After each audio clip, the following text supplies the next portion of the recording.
사도행전 5장 33절에서 42절 말씀까지 한 절씩 교독하시겠습니다. 제가 먼저 읽겠습니다. 그들이 듣고 크게 노하여 사도들을 없이 하고자 할세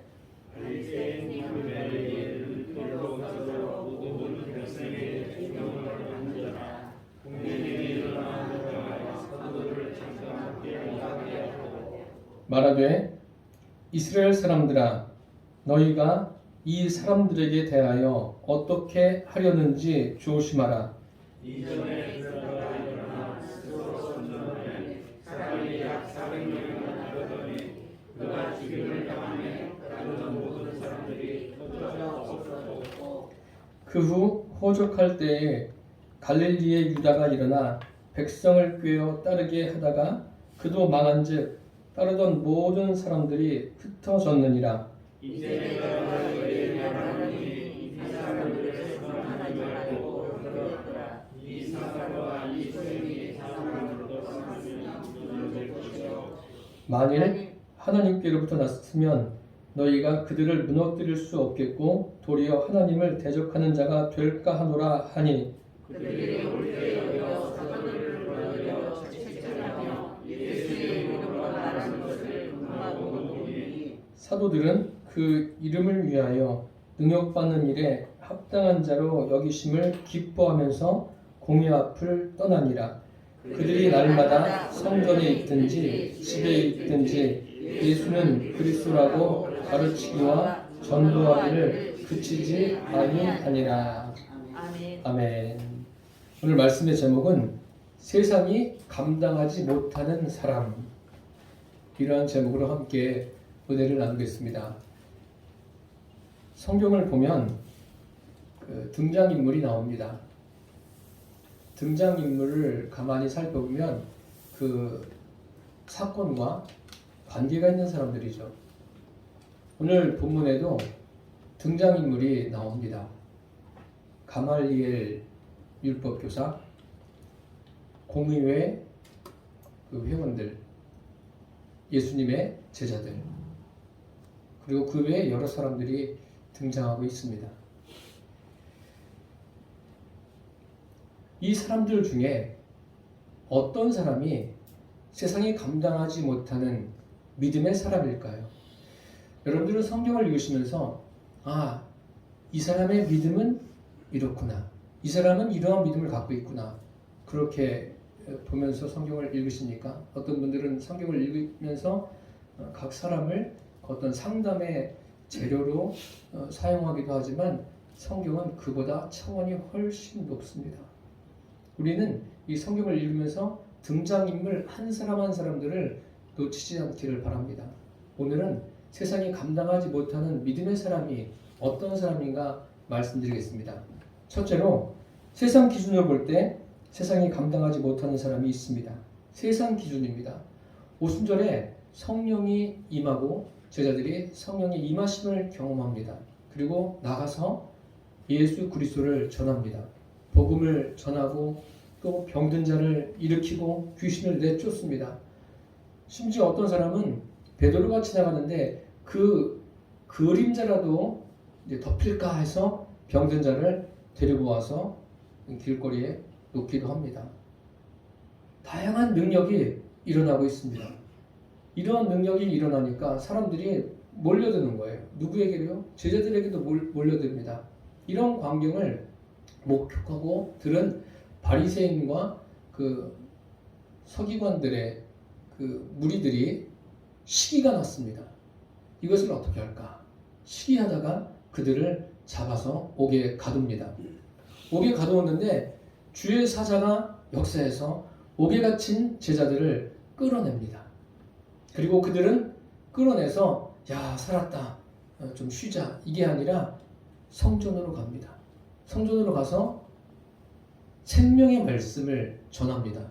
그리고 그것을 들으러 오는 사람들도 있습니다. 그럴 때 반대편에서 그들을 옥에 가둔 바리새인이나 사두개인들이 무엇을 하고 있었냐면 사람들을 모읍니다. 공의의 회원들, 사내들인 공의회 회원들을 모읍니다. 모으고 이스라엘 장로들을 모아요. 그리고 나서 병사에게 시킵니다. 옥에 갇힌 제자들을 데리고 와라. 갔는데 제자들이 있습니까? 없어요. 벌써 주의 사자가 그들을 나가게 했습니다. 가보니까 옥을 지키는 사람들은 있는데 문도 잠겨 있습니다. 잠겨 있고 들어가 보니까 그 안에 아무도 없어요. 그래서 수문에서 찾습니다. 찾았는데 그들이 성전에서 가르치고 있었습니다. 그들을 강제로 끌고 오려고 했는데 사람들이 돌로 칠까 겁나서 조용하게 데리고 옵니다. 사내들인 앞으로 그들을 인도합니다. 그들을 보자마자 대제사장이 이렇게 말합니다. 아니, 이 이름으로는 도무지 가르치지 말라고 했는데 왜 가르쳐가지고 이 예루살렘에 소동이 일어나게 하느냐? 라고 말합니다. 그때 베드로가 기탄 없이 이야기하지 않습니까? 뭐라고 이야기합니까?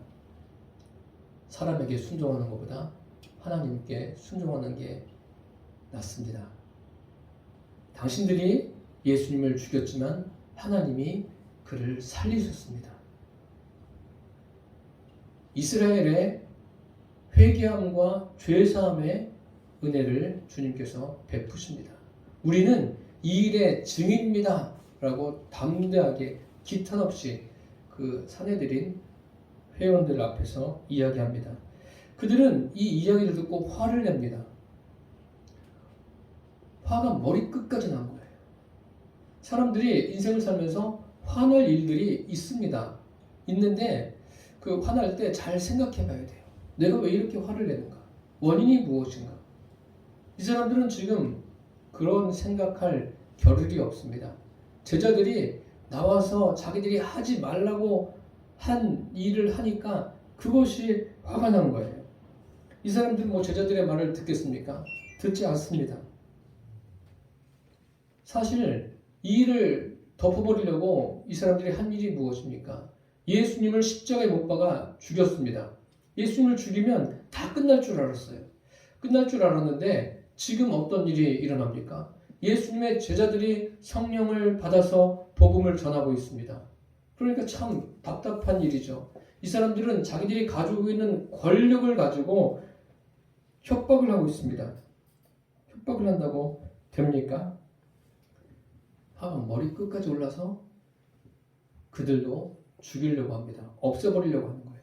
없애버리면 될 것 같다라고 생각했나 보죠. 그때 한 사람이 등장합니다. 누군가 하면 가말리엘이에요. 가말리엘도 사내들인 회원 중에 한 사람입니다. 그 사람이 그 회원 중에서 일어나서 말을 하기 시작합니다. 첫 마디가 뭡니까? 이 사람들에게 어떻게 할 것인가를 조심하십시오. 지금 막 흥분된 사람들이에요. 감정이 흥분돼서 제자들을 죽이려고 하는 사람들에게 첫 마디가 이 사람들에게 어떻게 할 것인가를 조심해야 됩니다. 먼저 그들의 그 마음을 진정시킵니다. 참 이 가말리엘이라는 사람도 굉장히 침착한 거예요. 그 사람은 흥분되지 않았어요. 침착하게 그들에게 이야기합니다. 생각해 보라는 거예요. 이 사람들을 없앴을 때 그 뒷일이 어떻게 될지 생각해 보라는 거예요. 그러면서 이전에 있었던 일을 이야기합니다. 이전에 드다라는 사람이 일어났는데 그 사람을 따르다가 결국 그 사람이 죽으니까 무리들이 흩어졌다. 그리고 또 갈릴리에 유다라는 사람이 있었는데 그 사람이 일어났을 때도 사람들이 모여서 그를 따르다가 그가 죽으니까 흩어졌다. 만일 지금 이 사람들이 하는 그 소행이 이 일이 사람에게 났으면 무너질 것이고 하나님께 났으면 무너지지 않을 것이다. 오히려 여러분들이 하나님을 대적하는 자가 될 것이다. 라고 이야기를 합니다. 이렇게 이야기를 하니까 그 회원들이 듣고 있어요. 여기 사내들인이란 그 공의회라는 것은 그 당시에 그 이스라엘 사람들의 의회 기관이고 또 어떤 최고의 법정 기관이기도 합니다. 물론 사형을 집행하는 그 권한은 없었습니다. 그러니까 거기에 모인 사람들은 사회적인 지위가 있고 명예가 있고 권력이 있고 사람들에게 어느 정도의 존경을 받는 사람들이 모인 거예요. 이스라엘의 핵심 인물들이 모인 거죠. 그들에게 가말리엘이 지금 제안을 하고 있는 겁니다. 이 제안이 이제 들려지는 거예요. 그들이 수용을 하고 있습니다. 근데 가말리엘은 그 과거에 있었던 일을 가지고 이야기합니다. 그 중재자로 나섭니다. 이 가말리엘이 어떤 사람이라고 소개하고 있습니까? 오늘 본문에 가말리엘에 대해서 소개하고 있는데 이 사람은 우리가 봐도 참 지식이 있고 또 명예가 있고 또 힘도 있고 그리고 모든 사람에게 존경을 받는다라고 이야기하고 있습니다. 율법 교사이면서 모든 사람에게 존경받습니다. 세상적인 것의 최고봉이라 할 수 있습니다. 세상이 볼 때 저 사람은 세상에서 감당할 수 없는 사람이야. 세상의 기준으로 볼 때 그런 사람들도 있습니다. 바로 이 가말리엘이 그런 사람이에요. 이 사람이 화가 나서 이성을 잃고 지금 제자들을 죽이겠다고 날뛰는 그 사람들을 안도시킵니다. 그 사람들의 마음을 안도시키고 그 사람들이 이성적으로 생각할 수 있는 기회를 제공해 주는 거예요. 이야기하니까 듣지 않습니까? 흥분됐으면 뭐 이야기가 들려요. 그냥 자기가 하고 싶은 대로 막 하죠. 그런데 지금 안도시킨 거예요. 대단한 일입니다. 그들을 설득하는데 성공했어요. 이런 사람을 찾아보기는 흔하지 않습니다. 대단한 사람입니다. 그럼 이 사람의 중재로 어쨌든 제자들은 죽음의 위기에서 살아난 거예요. 참 그렇다고 해서 생각해 보십시오. 그러면 이 가말리엘이 모든 사람에게 존경을 받고 중재자로서 중재를 해서 지금 현재 이 복잡한 일을 해결했습니다. 그러면 중요한 것은 무엇입니까? 가말리엘이 하나님이 원하시는 대로의 믿음을 가지고 있다고 생각하십니까? 제가 여러 문서를 찾아봤는데 어떤 문서에는 가말리엘이 이렇게 막 자기의 지식을 가지고 살다가 죽기 전에 예수님을 영접했다. 뭐 그런 일들이 있는데 그것은 뭐 정확하게 알 수 있는 것은 아닙니다. 어쨌든 문서에 그런 것이 남겨져 있습니다. 남겨져 있는데 지금 이 상황에서 보십시오. 사람들에게 존경을 받을지는 몰라도 이 사람은 지금 행하는 모든 생각과 행위가 세상의 기준으로 볼 때 세상이 감당할 수 없는 그런 사람이지 하나님이 보실 때 야, 참 됐다 그런 것은 아닙니다. 세상이 볼 때 지금도 우리가 사는 세상을 보십시오. 세상적으로 볼 때 야, 저 사람은 굉장히 지식이 풍부하구나. 저 사람은 지혜롭구나. 저 사람은 참 심성이 착하구나. 그래서 많은 사람들에게 좋은 영향을 주는 사람들도 있습니다. 세상적인 기준으로 볼 때. 그런데 어디까지나 성경으로 볼 때는 하나님이 보실 때는 이 사람은 하나님이 원하시는 믿음을 소유한 사람은 아닙니다. 지금 중재하는 이 상황에서도 자기가 가지고 있는 지식, 자기가 가지고 있는 경험 그것을 토대로 해서 이야기합니다. 과거의 이야기를 예를 들어서 말하고 있지 않습니까? 이전에 있었던 일, 드다가 일어났던 것, 갈릴리 유다가 일어났다가 망한 것. 그러니까 여러분 생각해 보십시오.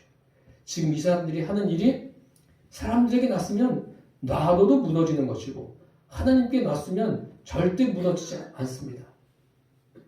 생각해 보십시오. 여러분들이 하나님을 대적할 것인가? 어떻게 할 것인가? 이렇게 질문을 하고 있는 겁니다. 이제 중요한 것은 가말리엘 자신에게도 이게 중요한 사건이에요. 왜 중요한 사건이냐면 지금 제자들과 그 산헤드린 회원들 사이에서 일이 발생했어요. 그러면 왜 하나님이 자기를 중재자로 세웠는가? 여기에서 가말리엘이 알아차리고 믿음을 가지면 복인 겁니다. 그런데 믿음을 갖지 못한다면 그냥 모든 사람에게 존경받는 인물, 그것으로 끝나는 거예요. 우리가 이런 부분을 놓치지 말고 생각해 보셔야 됩니다. 성경을 읽으실 때 그런 부분들을 깊이 생각하면서 읽어보시기를 바랍니다. 세상에서 훌륭한 사람은 많습니다. 이 가말리엘이 또 누구냐면요, 바울의 스승입니다. 바울의 스승인데 바울과는 조금 달라요. 바울은 주님을 섬기는 믿음을 가졌고 이 가말리엘은 그런 믿음을 현재로서는 갖지 못했습니다.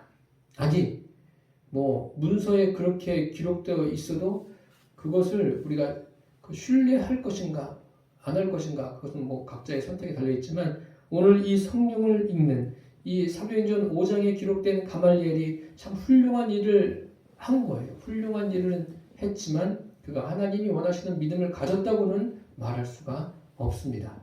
둘째로 하나님 기준으로 볼 때 세상이 감당하지 못하는 사람이 있습니다. 이 세상이 감당하지 못하는 사람에 대해서 히브리서에 기록하고 있지 않습니까? 믿음의 사람들에 대해서 쭉 이야기하면서 또 무명의 그리스도인들에 대해서 이야기하면서 이런 사람은 세상이 감당치 못한다, 그렇게 말씀하고 있지 않습니까? 지금 이 분위기가요, 공의회 분위기가 사도들을 죽일 만큼 고조되어 있죠. 감정을 억제하지 못합니다. 이 사람들이. 이런 상황을 가말리엘이 중재해서 지금 좀 분위기가 안정된 거예요. 침착하게 된 겁니다. 사도들을 없애려고 했다가 바뀌었죠. 어떻게 바뀝니까? 그들을 불러다가 채찍질하고 놓아주었어요. 이 맞는다는 게 얼마나 고통스럽고 괴로운 일입니까? 근데 사도들은 지금 자유의 몸이 되었어요. 자유의 몸이 되었기 때문에 하나님이 주의 사자를 보내서 옥에서도 꺼내주셨죠. 또 여기에서 죽을 뻔한 상황인데 살려주셨죠. 하나님 감사합니다. 감사할 일이죠. 이제 앞으로 그들이 해야 할 일들이 있으니까 감사할 일인데 더 중요한 말씀이 오늘 본문에 기록되어 있습니다. 그 중요한 말씀이 무엇인가 하면 41절 말씀에 사도들은 그 이름을 위하여 능욕받는 일에 합당한 자로 여기심을 기뻐하면서 공의 앞을 떠났다라고 했습니다. 그 이름을 위하여. 사도들의 그 삶이 바뀐 거예요. 뭐가 바뀌었냐면 성령이 그들에게 임한 후에는 삶의 기준이 분명하게 세워졌어요. 그 이름을 위해서 살아가는 거예요. 그 이름은 예수 그리스도의 이름입니다. 그러니까 사도 베드로와 요한도 성전 미문에 나면서부터 앉은뱅이 구걸하는 그 사람에게 뭐라고 이야기합니까? 나사렛 예수 그리스도의 이름으로 일어나 걸으라. 그들이 소유한 게 뭐예요? 나사렛 예수 그리스도의 이름을 베드로와 제자들이 소유했어요. 지금 이렇게 고통을 당하는 것, 고난을 당하는 것이 그 이름을 위해서라고 했어요. 그러니까 삶의 목적과 기준이 분명해진 거예요. 베드로도 다른 제자들도 그 이름을 위하는 것이 삶의 기준이에요. 매 맞아도, 옥에 갇혀도, 억울한 일을 당해도, 고난을 당해도 그 이름을 위해서 살아가는 거예요. 그게 기쁜 거예요. 이들만 그런 것이 아니라 모든 그리스도인의 삶의 목적이 무엇이 되어야 합니까? 내가 가진 그 지식이 아니에요. 그 작은 지식이 아니라 내가 소유하고 있는 그 어떤 경험도 아니고 무엇입니까? 주님이에요. 그 이름을 위해서 저와 여러분이 살게 되기를 바랍니다. 그 이름을 위하는 것이 우리의 삶의 기준이 되기를 바랍니다. 이들은 그 이름 때문에 어떤 일을 겪어도 기뻐하는 거예요. 그것이 기쁨이에요. 그 성경에도 그렇고 우리가 기독교 역사를 보면 많은 순교자들이 있지 않습니까? 그들이 왜 그렇게 젊어서 대한민국에 복음을 전하러 와서 그 대동강변에서 순교를 당한 그 순교자, 그 사람도 뭐예요?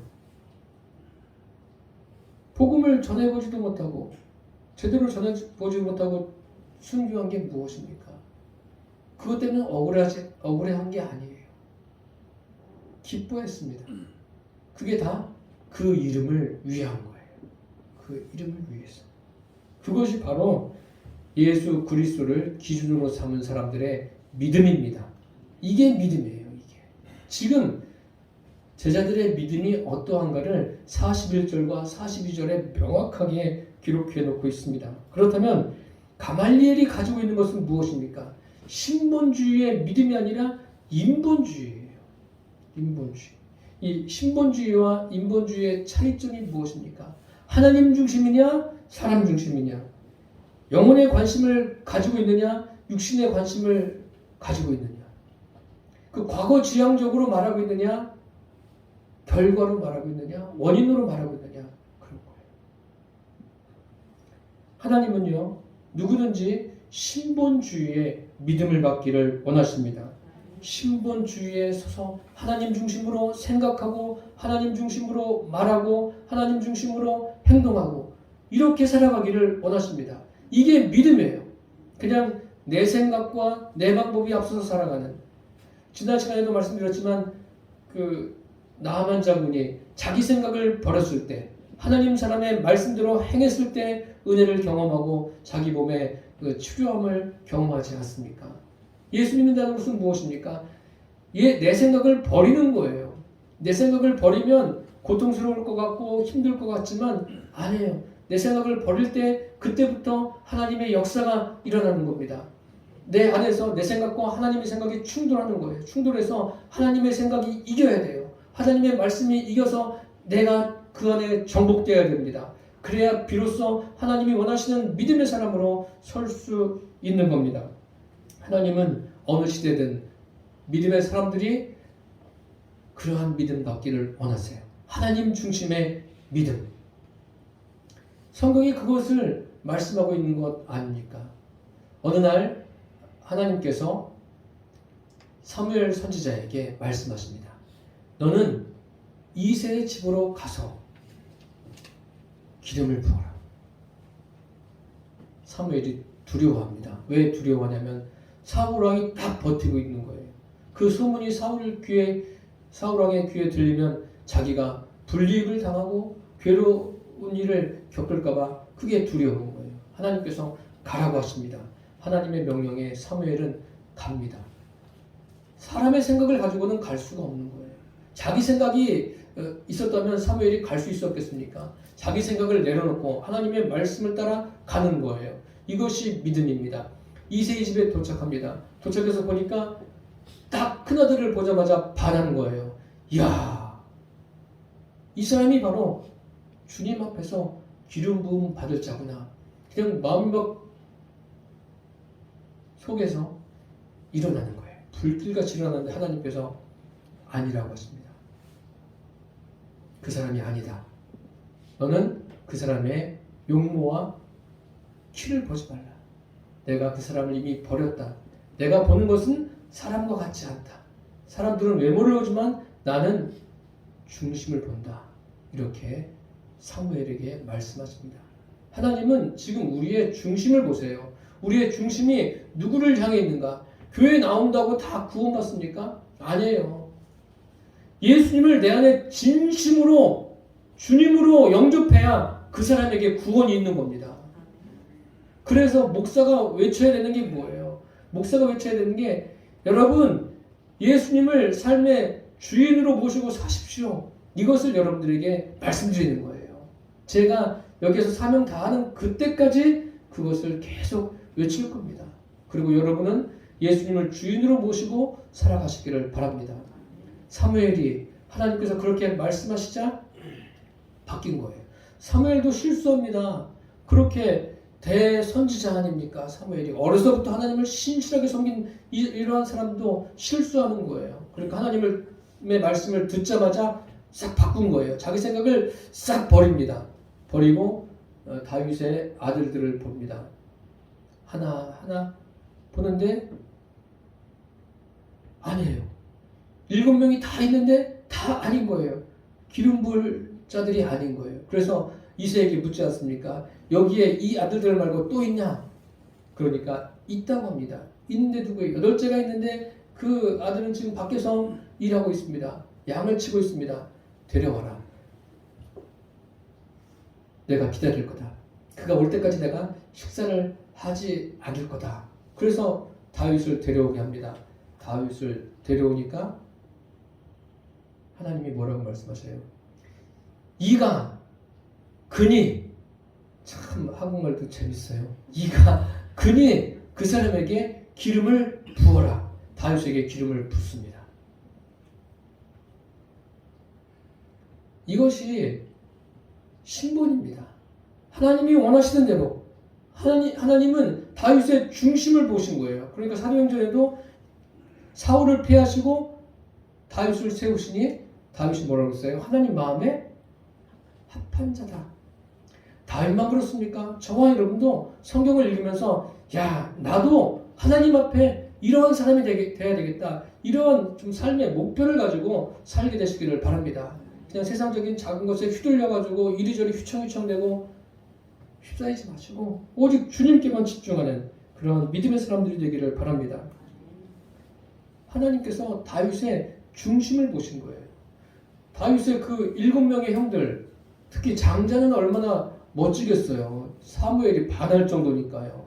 사무엘 선지자는 사울에게도 기름 붓지 않았습니까? 사울도 참 외형적으로 훌륭한 사람이에요. 그런데 하나님은 무엇을 보신다고요? 그 사람의 중심을 보세요. 그 사람의 심령을 보시는 거예요. 우리의 심령이 주님께 향하시기를 바랍니다. 교회는 주님이 세워가시는 거예요. 제가 어떻게 해서 가는 게 아니라 주님이 세워가시고 저는 주님이 원하시는 것을 전하는 사람입니다. 이 자리에서 그것을 전하는 거예요. 사무엘 마음도 얼마나 흡족했겠습니까? 다윗에게 기름 붓고 하나님이 이 사람의 중심을 보시는구나. 그 히브리서의 믿음의 사람들도 다 뭐예요? 중심이 주님을 향한 사람이에요. 저와 여러분의 중심이 주님을 향하게 되기를 바랍니다.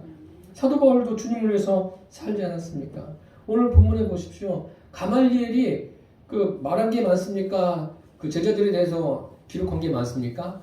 가말리엘에 대해서 이야기한 게 많아요. 가말리엘이 여러 절 나오지 않습니까? 이 말씀을 보면서 제자들의 그 분량은 짧아요. 사람들은 그 말을 많이 해야 된다고 생각하는데 그렇지 않습니다. 성경에 보면 정말 중요한 핵심적인 것은 주님이 짧게 말하세요. 짧게. 그 욥기서를 한번 읽어보십시오. 욥이 그 고난을 당할 때 친구들이 찾아와요. 찾아와서 처음만 좋았습니다. 함께 같이 울어주는 그 시간만 좋았지 그 다음부터는 뭐라고 이야기해요?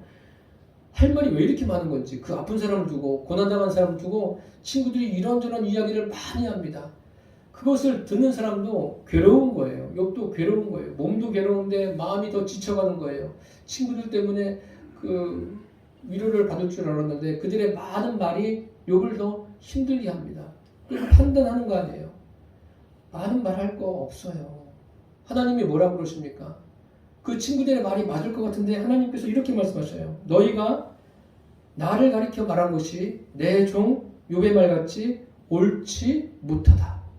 하나님은 다 보고 계신 거예요. 우리가 그것을 생각하셔야 돼요. 인생을 살아가시면서 하나님이 지금 보고 계신다. 하나님을 의식하면서 살아가는 것이 필요합니다. 목회가 그런 거예요. 목회는요. 사람을 의식하는 거 아닙니다. 사람 의식하면은 참 힘들어요. 그런데 하나님을 의식하면 삶의 여러 가지 힘든 것들이 넉넉하게 감당이 됩니다.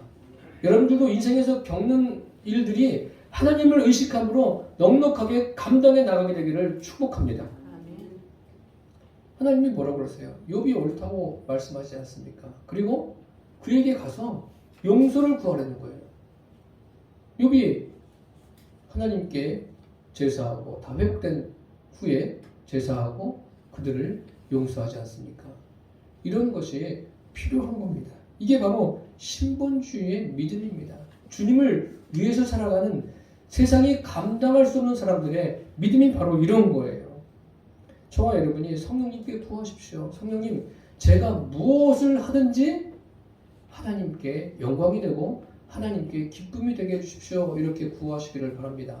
사도 바울은 로마에 있는 교회들에게 편지하면서 고린도 교회에 있는 교회에 편지하면서 너희가 먹든지 마시든지 무엇을 하든지 다 하나님의 영광을 위해서 하라 이렇게 이야기하지 않습니까? 이렇게 말하는 바울은 말만 한 게 아니라 자기도 그러한 삶을 살았습니다. 성령에 정복되고 하나님 말씀에 정복되어서 하나님의 영광을 위하는 삶을 살았어요. 하나님 중심의 삶을 살았다는 말씀입니다.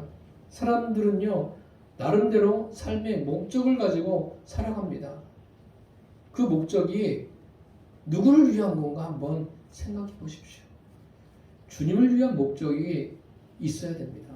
그래서 바울은 로마에 있는 교회들에게 편지하면서 내가 살아도 주를 위하여 살고 죽어도 주를 위하여 사나니 그러므로 내가 사나 죽으나 주의 것이로다 라고 이야기하고 있지 않습니까? 저와 여러분의 모든 인생은 내 것이 하나도 없는 거예요. 내 것은 없어요. 내가 소유한 것조차도 내 게 아닙니다. 주님의 것이에요. 이것을 기억하시고 주님이 원하시는 것에 그 모든 것을 다 쏟아붓기를 축복합니다. 주님을 위한다는 것은 내가 없는 거예요. 그 성경에 집을 나간 둘째 아들이 결국 이런저런 이유로 돌아오지 않습니까? 돌아와서 아버지에게 이렇게 이야기합니다.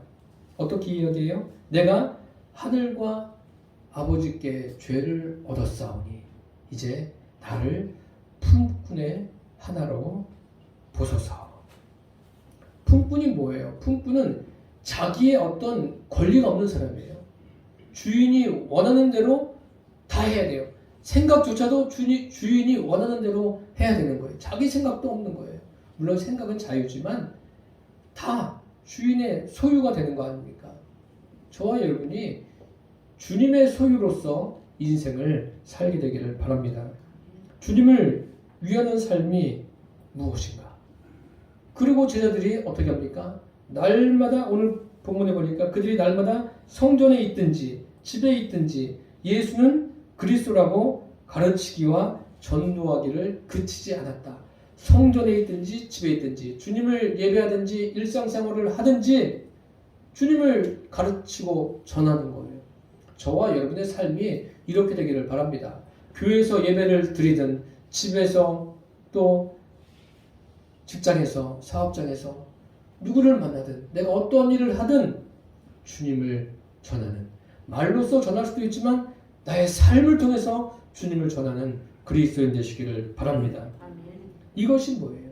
이것이 하나님이 기준이 되어서 살아가는 세상이 감당할 수 없는 믿음의 사람들입니다. 세상이 감당할 수 없는 믿음의 사람들은 분별력이 있습니다. 매사에 분별력이 있어요.